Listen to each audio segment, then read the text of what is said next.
Good afternoon.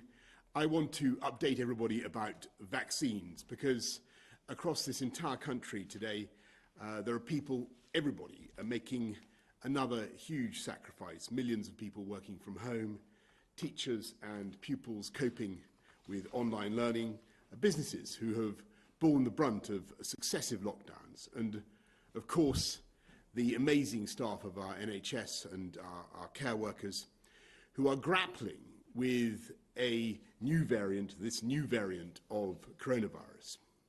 And I believe that when everybody looks at the position, people understand overwhelmingly that we have no choice. When the Office of National Statistics is telling us that more than 2% of the population is now infected, that's over 1 million people in England, and when today we've reported another 60,000 new cases. And when the number of patients in hospitals in England is now 40% higher than at the first peak in April.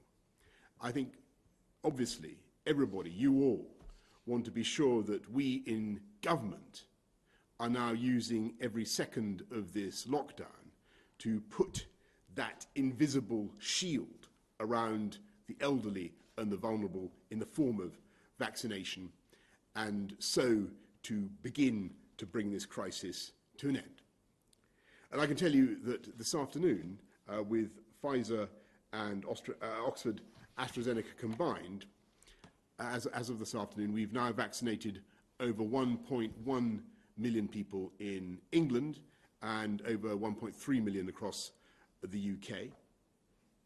And that includes more than 650,000 people over 80, which is 23% of all the over 80s in England.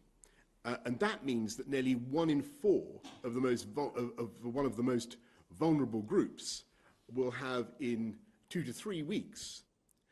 And when you consider that the average age of immunity, and when you consider that the average age of COVID fatalities is in the 80s, you can see the importance of what we have already achieved. And that's why I believe that the Joint Committee on Vaccination and Immunisation was right to draw up a programme aimed at saving the most lives the fastest.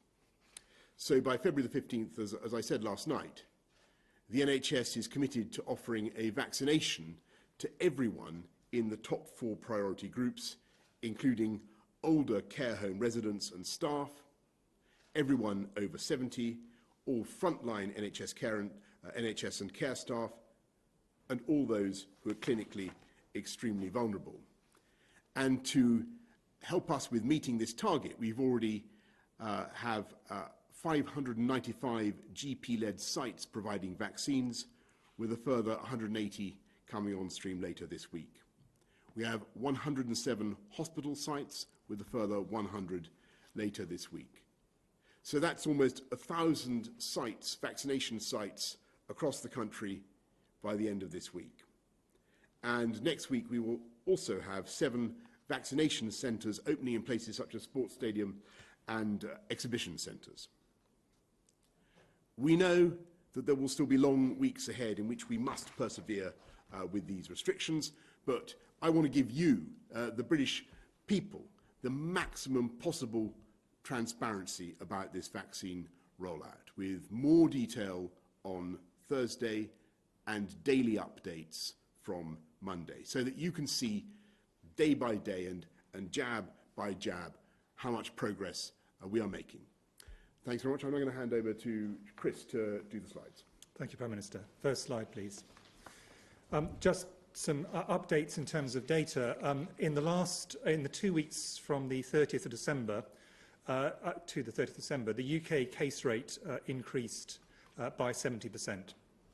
And as you can see from these 2 graphs, one of which is from the middle of December on the left, and one on the right, the map, is from the 30th of December. The darker colours are areas where there are very high rates of transmission. And as you can see, across the whole of the UK, there has been a steady increase in the rates. Next slide, please. These are the most recent data from ONS, the Office for National Statistics. And what this shows is the number of people, and they do this on a random sampling basis, so this is a good estimate of the general population. And this shows the data from August, when we actually had very low rates. So in the middle of September, for example, 1 in 900 people had rates. Then an increase, the lockdown was brought in, and that brought down the rates. But then we had the problems of the new variant, which I'll come on to in the next slide, and the worst period of winter combining to lead to a significant increase since that time. And we're now into a situation where across the country as a whole, roughly 1 in 50 people have got the virus, higher in some parts of the country, lower in others. But 1 in 50 is really quite a very large number indeed. Next slide, please. If we look around England, what we find is that in every area, there has been a relative increase in the new variant of this virus that is spreading around the country. Fastest increase in the east of England, London and the southeast, but it is now taking off in other areas as well. In some of the areas where it took off to the highest level and Tier 4 was brought in during a period when schools were closed, there may be some early indications of some levelling off, but I think we shouldn't overinterpret that. But it is really clear that this new variant has been rising in all parts of the country, and what we've seen is that the bits of the country which have got some of the lower rates and had previously controlled things, particularly in the northeast and northwest, for example, the rate of increase has, in many of these, been higher than in some of the southern areas, which have got very high rates already. Next slide, please. And this is inevitably translated into new numbers of patients going into hospital. So these are the number of people in hospital all the way from the 1st of April through to the 1st of January. And you can see the first peak of people in hospital then decreased due to the remarkable efforts of everyone in the country during the first lockdown and then through the summer months. An increase which then again went down due to the second lockdown, but now really a very rapid increase, and I don't think you need any modelling to see in what direction the number of hospitalised patients with COVID is going, and this is going up very rapidly, and of course we are still in the middle of winter.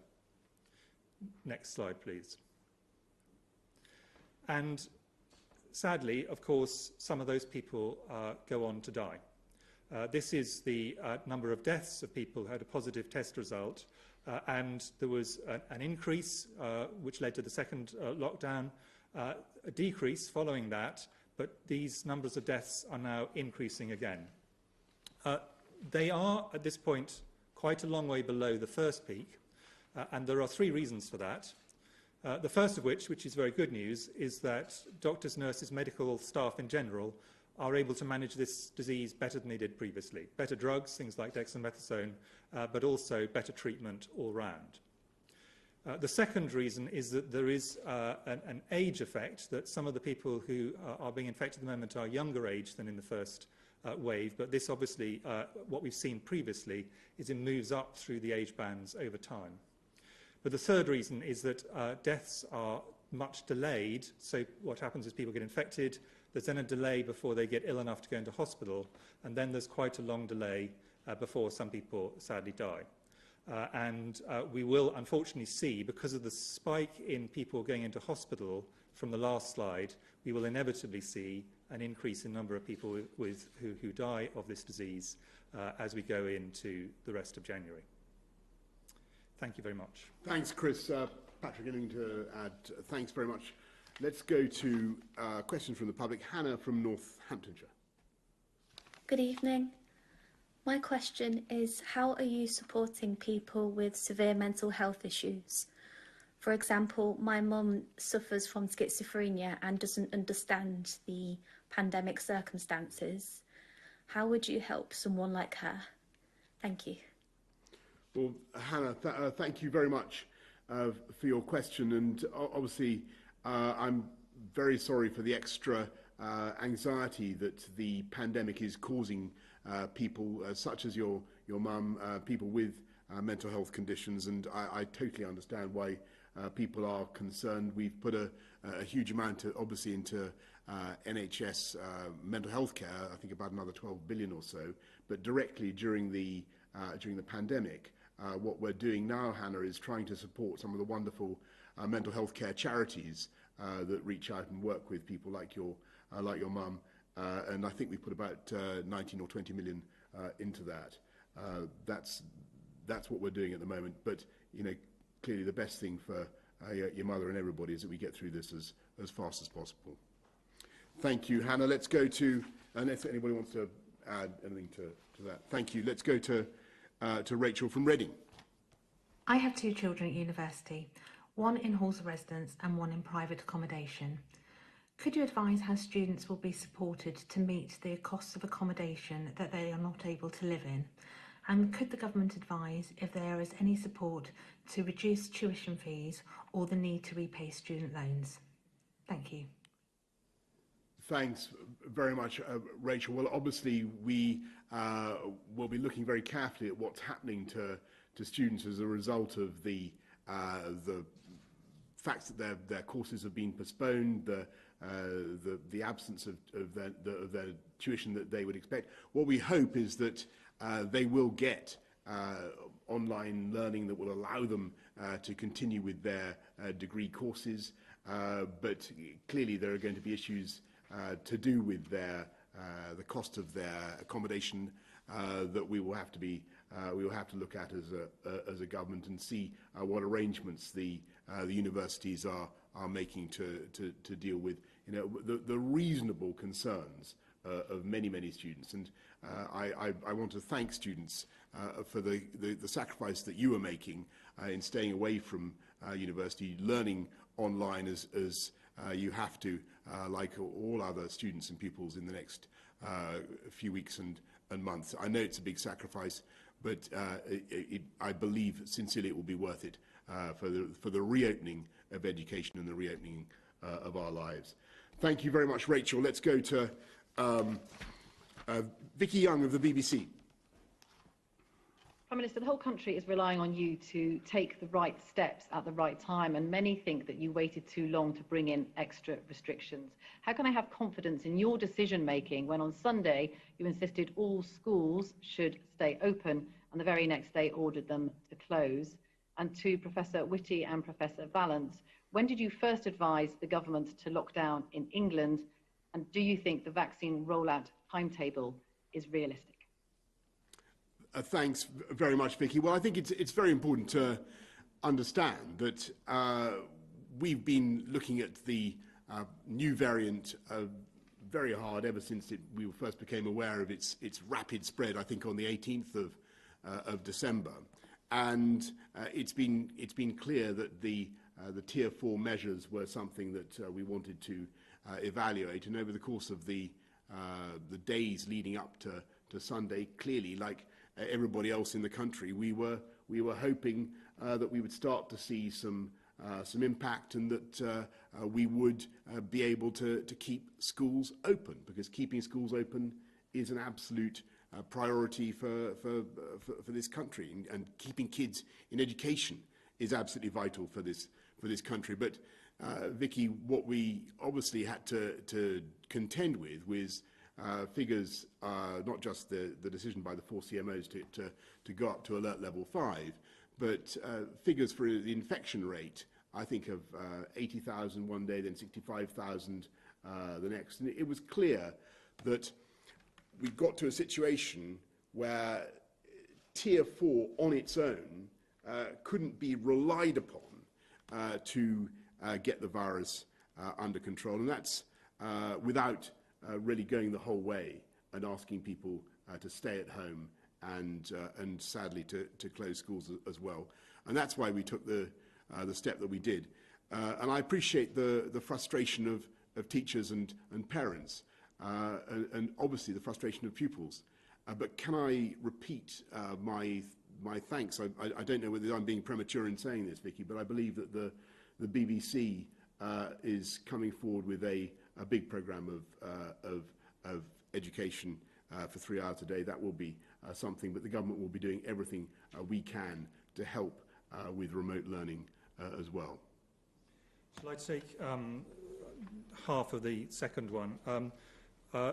The CMOs met yesterday morning and reviewed the data, which had been getting steadily worse in all 4 nations of the UK, and they advised that we should move to level 5 yesterday.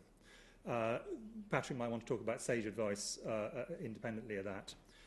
In terms of the vaccine timetable, my view is that the vaccine timetable is realistic, but not easy. And the NHS is going to have to use multiple channels to get this out, but they are very determined to do this. But that does not make it easy. And of course, in the case of the Pfizer vaccine, as I think is widely reported, it's more difficult to handle because of the complicated cold chain model.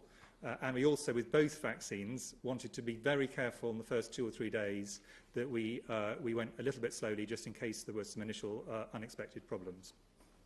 But I think we do now have a situation where things can be rolled out across lots of different channels. And I think what is really important is that we do that according to the ordering which has been recommended by the JCVI, which the Joint Committee on Vaccination and Immunisation, which the Prime Minister talked about.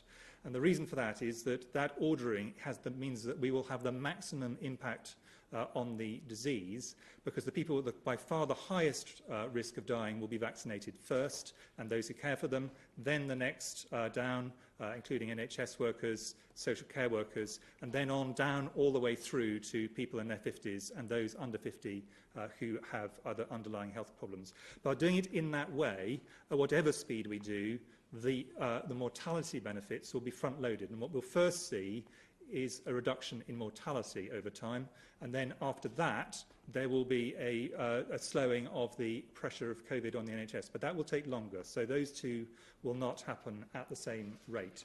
And the final thing to do is to say that in the UK we've taken a decision based on JCVI advice but endorsed by scientific bodies like the Society for Immunology, endorsed by other medical bodies like the Royal College of General Practitioners, to delay the first dose of both vaccines by 12 weeks. And we've done this based on a number of different scientific lines of decision-making, and that is to allow us to maximise over the first 12 weeks the number of people who can be vaccinated, so we can get down those JCVI levels as fast as possible before the second vaccine is given. That should provide a high degree, not the complete protection, because everybody should have their second dose at 12 weeks, but that should provide a high degree of protection and get us through that as fast as we can, because we are facing, as I think the Prime Minister said and the data shows, a really serious emergency at the moment. The increased transmissibility of the new variant was clearly a concern, and given the effects of restrictions, it was obvious that actually you need to do more in order to retain it if you've got a higher degree of transmissibility. So I think the view from SAGE, and the papers are there, was that it was likely that more measures would be needed to retain transmission of a variant that had an intrinsically higher transmissibility rate, and that's indeed what's now borne out, that you see very fast growth, very fast spread amongst all age groups, and it's going to need really much firmer measures in order to keep on top of this. Thanks very much, Vicky. Let's go to Robert Pesson of ITV. Good afternoon, gentlemen. Given that there are now 1 million people infected, what is the chance that we'll be out of lockdown before the middle, end March, possibly even later? And secondly, to the scientists in particular, you'll be aware that some of your colleagues are concerned that by widening the gap between first and second dose, you are increasing the risk of the virus mutating and building up resistance to the vaccine. Could you quantify that risk for us, please? Thanks, Robert. Let me have a go at the first one first. And I think it all depends.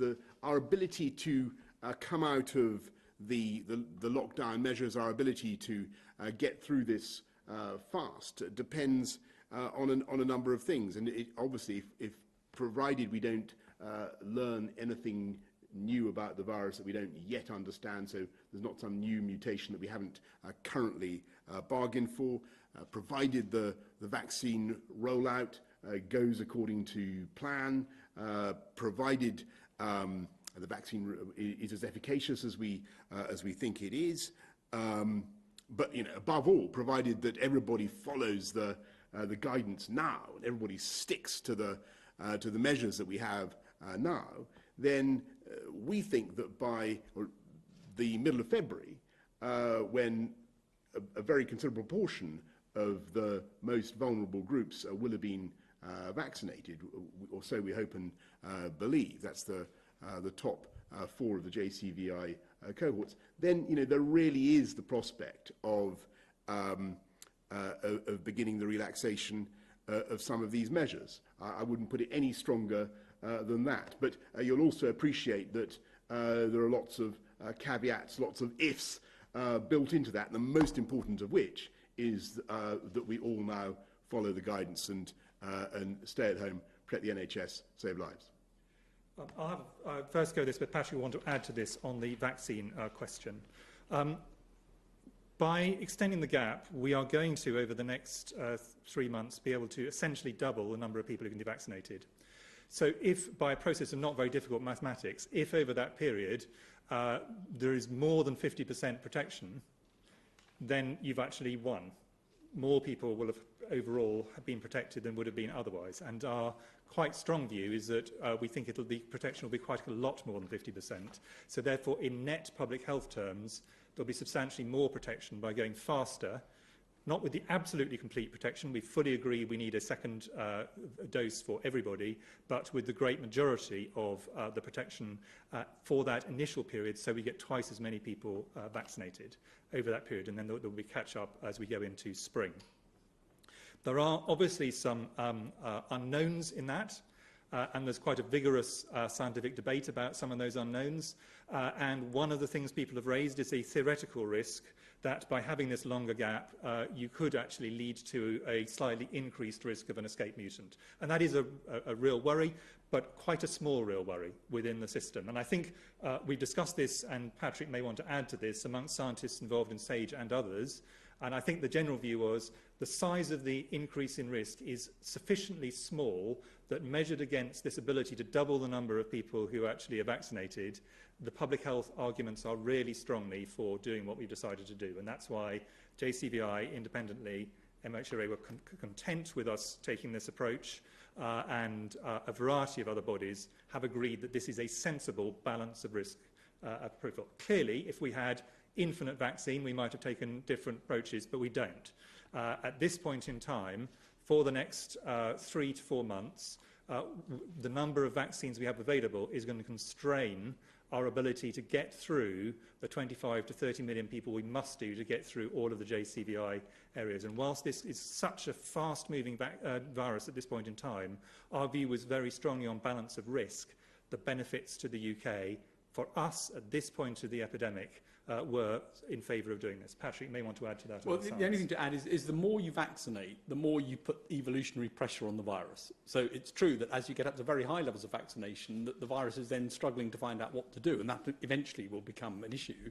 And the virus probably will mutate at that point, and that means that different vaccines will be needed in due course. And one of the, I think, very exciting things about the science behind this is the messenger RNA vaccines in particular are incredibly fast to make in response to new mutations, so that in due course, in years to come, as we think about this, that will be something that I think gives an advantage to being able to get around it. But all vaccination will ultimately put some pressure on viruses to mutate. Thanks very much. Sam Coates of Sky. Prime Minister, there are 60,000 new infections recorded today, partly driven by kids spreading this new strain more readily. Parents want realism. Can you look parents in the eye and tell them that all kids will definitely be back in the classroom before the summer holidays? So Patrick Vallance, we've heard quite a lot recently about a second new variant. This is the one from South Africa. Has it reached our shores, and how worried should we be about the South African variant of coronavirus being resistant to the vaccine? And Professor Chris Whitty, How normal can life really be after just the 13.2 million most vulnerable alone have been vaccinated? Isn't the risk for those aged 20 up to 50 too high to let it rip through those age groups?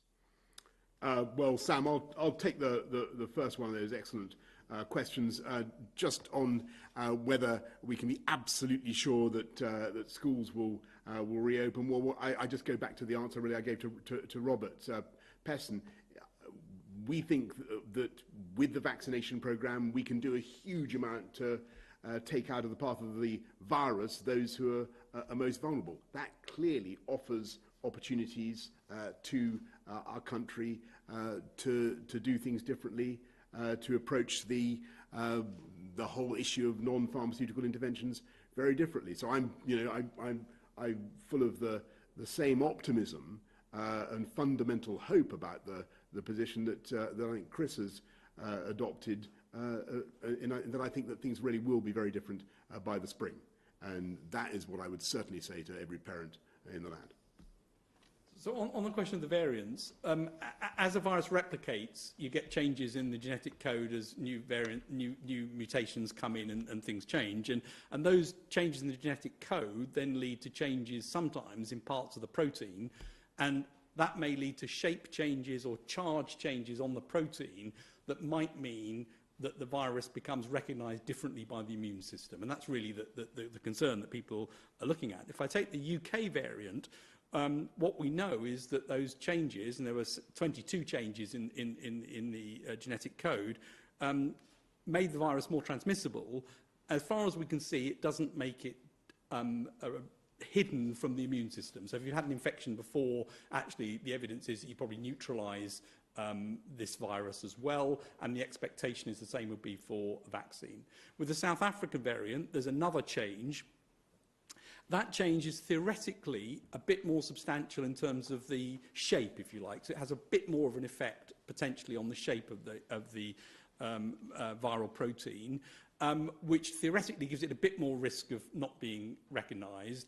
But there's nothing again yet to suggest that's the case. So this is being looked at very actively. And it's worth remembering that when a vaccine is given, you don't just make one antibody against one bit. You make lots of antibodies against lots of different bits.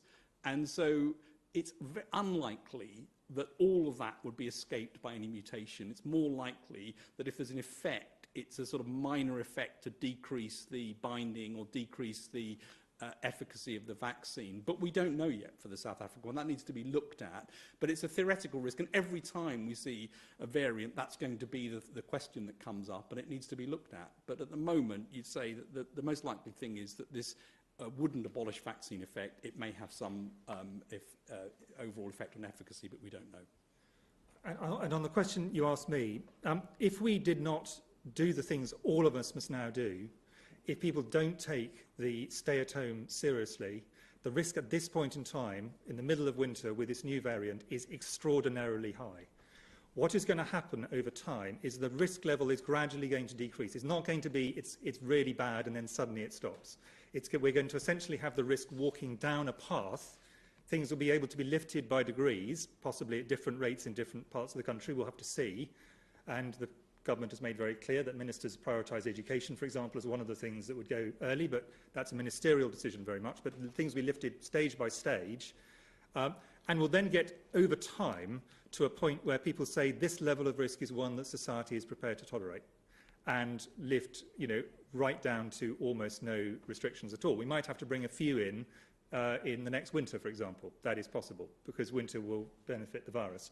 But the aim of this is to de-risk it as much as possible by the vaccine to the point where actually we get to the stage where the risk is incredibly low relative to where we are now. I mean, we just say, just as we do with flu, where every year, roughly on an average year, about 7,000 people a year die. In a bad year, up to 20,000 people a year die. We accept there is a level of risk that society will tolerate, and we should tolerate. People die. That's one of the things that happens. And we have to do that at a certain point. But that's a political decision. That's a societal decision. What we can do, though, with the vaccine is take the risk down and down, initially with the mortality, then the big pressure on the NHS, then the risk of people actually having infections which could lead to things like long COVID, because younger people can still have really serious problems with this, and those risks little by little will be reduced by vaccination. But zero risk is not something which is a realistic possibility, and this will not happen in a single bound. It'll happen by degrees. Thanks very much, Chris. Thanks, Sam. Let's go to Jason Groves, Daily Mail. Thanks. Prime Minister, you've committed, I think, to vaccinate 13 million people in the next 6 weeks. That means something like 2 million people a week. What needs to happen to get us to that figure? What changes need to be made? Because we're nowhere near there at the moment. And I think you said we'd get daily updates from numbers. Can I just check, is that a commitment to publish a daily figure for how many people have been vaccinated? And Professor Whitty, can I ask you quickly, is this lockdown enough to reverse the spread of this virus? Or are we in a kind of race against time now? And you said we might need a few measures next winter still. What sort of measures are you talking about? Thanks very, very much, Jason. And look, on your very, very important questions about the pace of the vaccine rollout, you're absolutely right. Actually, I think the numbers for the first 4 JCVI groups might be a little bit north of, a little higher than 13 million, but we're going to do them as fast as we possibly can. We've set the target, as you know, by the middle of February. Yes, it is a huge effort. This is the biggest vaccination programme in the history of this country, and this country has already, I think, done more than any, certainly done more than any other European country.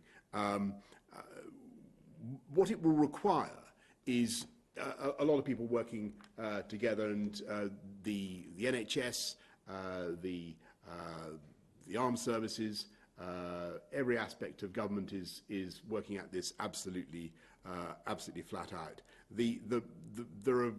The rate limiting the factor at the moment is making sure that we can get enough vaccine where we want it fast enough. And one of the problems, as you know, is that the AstraZeneca vaccine, which has just come on stream, needs to be properly batch tested, properly approved before it can be put into people's arms. And this is just a process that takes time to do. But we will be ratcheting it up over the next days and weeks ahead in the way that you describe, and we'll be giving more details on Thursday of where we've got to. I've given the figures today, and what we'll be trying to do, Jason, is to try to, and then daily from Monday. And what we'll be trying to do is to try to break down some of these figures for people, so everybody can see which groups are getting the vaccine and how it's being distributed across the country. Because my feeling is this is something of massive national interest, and we've really got to be as transparent as we can possibly be. You asked me whether the lockdown will be enough. I think the key to this is all of us buying into this really seriously. If we all buy into this, people stay at home, if people, apart from the things which are like work, going out for essential shopping, exercise, if people stick to those rules really strongly, and at the same time the NHS is vaccinating as fast as it can, then our hope is the lockdown will be enough. But we've all got to do that. This has very much got to be a collective effort. No one can do this on their own. You can't just do it by rules. It's got to be people buying into this really seriously. In terms of longer term things, obviously what we all hope is that we can get a vaccine programme that actually means we don't need anything in the future at any stage. That would be the ideal. But I think it's also important to understand that this coronavirus is not going to go away just as flu doesn't go away, just as many other viruses don't go away. And the time that benefits them most is always winter. That's one of the reasons we're having problems now, along with the new variant. And therefore, we just need to keep an open mind about that. The hope would be we don't need to do anything, certainly nothing on the scale we're having to do at the moment, because vaccination should take the great majority, possibly all of the heavy lifting. But I think what we shouldn't kid ourselves is it just disappears with spring. What will happen with spring is the risks go right down. Hopefully we'll have spring, summer and autumn, possibly winter as well, with almost nothing in place once the full vaccination programme is through.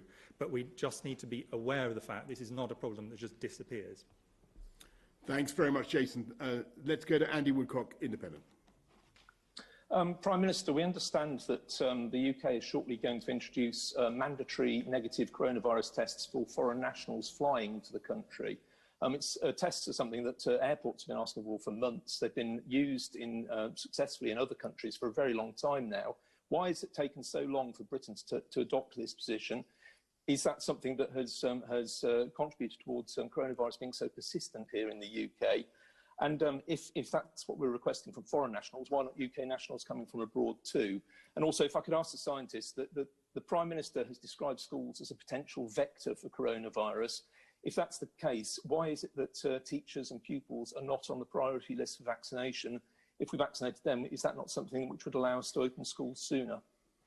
Well, thanks, Andy. First of all, I'll ask Chris and Patrick to answer about transmission in schools. I just repeat that schools are safe.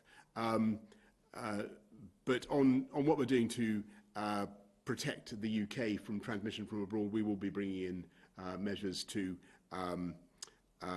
ensure that we test people coming into this country and prevent the virus from being readmitted.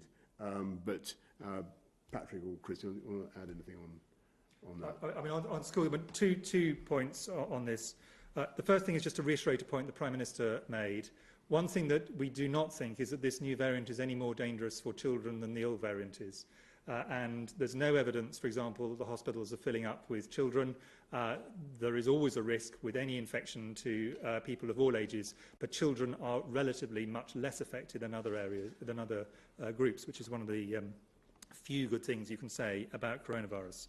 And that will be important when schools can go back. In terms of vaccination priority, I think from a clinical point of view, the real priority is to make sure that we know who the people are who are by far the most likely to die and are by far the most likely to end up in hospital. And it's that ordering which the Joint Committee on Vaccination and Immunisation, JCVI, has put in place, and which everybody who's looked at this has agreed this is correct ordering. Lots of academics, lots of others have looked at it, and they all agree.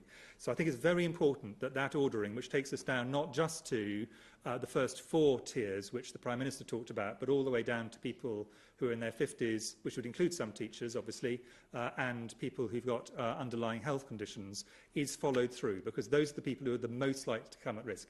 Then that still leaves around half of slightly more than half of the population, and there will have to be some decisions made about that in due course, but we are some way from that, and I think the key thing is prioritise those who are most likely to come to clinical harm.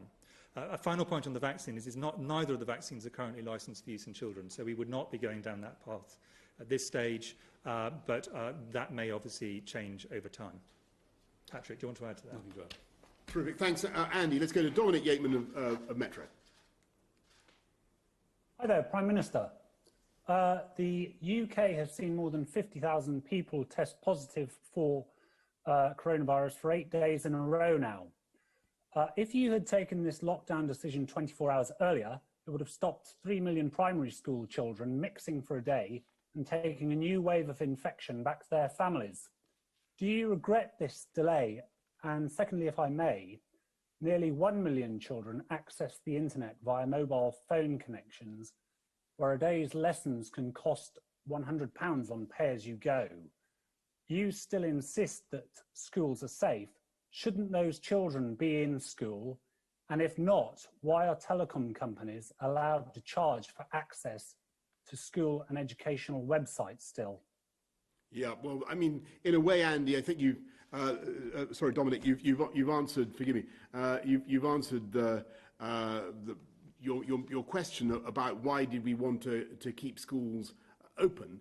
It's just such an imperative for any country and any society. And as I said, I think to Vicky from the BBC, we wanted to do everything we could to make that possible.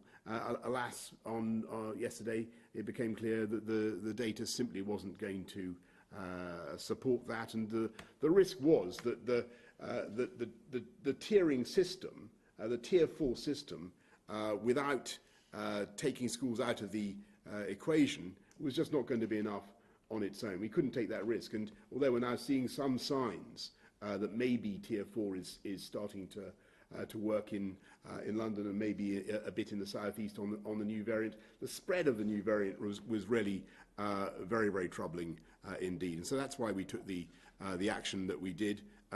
We don't want to do it. We want to support kids in school if we possibly can. I'm glad that the BBC is as I say, putting a lot of educational stuff on TV. That is fantastic. We are also looking at the very point that you make about the potential cost to parents of online teaching, and we're going to do our best to support them in any way that we can, and to work with the internet companies to see what we can do to help, because this unquestionably will be a tough period. And all I can say is what we want to do is get back to a position as fast as possible where we can get kids back in school, and that's why we're doing all the things that we're doing now. Thanks very much, everybody. I appreciate that this is a very, very tough final stretch for this country. It's been made tougher by the new variant, much tougher, alas, by the new variant. But the jabs are going in to people's arms day by day. We'll keep you updated on what is going on. And in the meantime, I must repeat the basic message. What we've got to do is to stay at home, protect the NHS, and save lives. Thanks, everybody.